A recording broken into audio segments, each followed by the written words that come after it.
Hi guys, good evening. अचानक बाहेर जायचं ठरलं. सो एक कामासाठी ते कळेलच तुम्हाला उद्या काय काम आहे ते. मग पप्पांनी लगेच चहा ठेवायला सांगितलं. म्हटलं चला पटपट चहा करू. आता हे तिघांचे कप तुम्हाला दिसते ते वेगवेगळे आहेत. सो आम्हाला असंच आवडतं. तर दूध बघायला गेलं तर दूध पण एक कोणासोबत असं होतं. अचानक एकदम घाई असते आणि असं होऊन जातं. मग पटपट दूध पिशवी फोडली आणि म्हटलं चला आता पहिले चहा वगैरे करून घेऊ.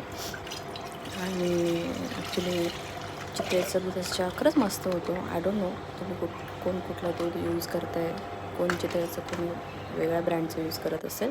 सो म्हटलं चला आज जरा दुपारची झोप घ्यायला वेळच भेटला नाही, कारण पप्पाने अचानक एक काम सांगितलं त्याच्यामुळं लगेच उठवायला लागलं.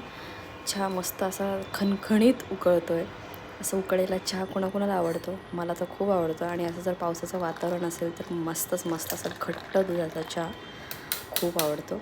चलो बाय बाय.